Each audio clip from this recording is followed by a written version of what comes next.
আমন্ত্রণ রাতের বাংলাদেশে, শুরুতেই জানাবো শিরোনাম।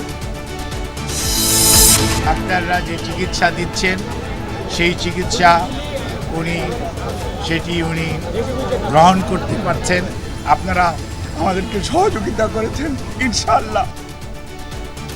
চিকিৎসা গ্রহণ করতে পারছেন খালেদা জিয়া, সার্বক্ষণিক তদারকি করছেন তারেক রহমান। আরোগ্য কামনায় বিভিন্ন স্থানে দোয়া মাহফিল।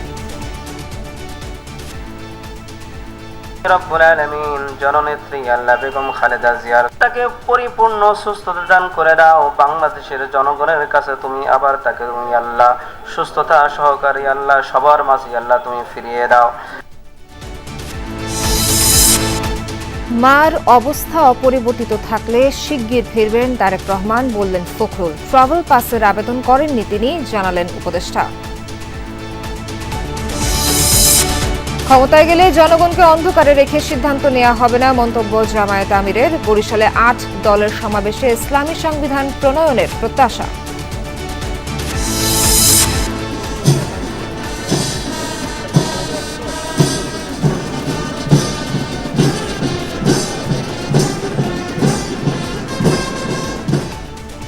দেশের সার্বভৌমত্ব রক্ষায় নবীন সেনাদের দৃঢ় প্রতিজ্ঞ থাকার আহ্বান সেনাপ্রধানের। চট্টগ্রাম মিলিটারি একাডেমিতে রাষ্ট্রপতি কুচকাওয়াজ পরিদর্শন।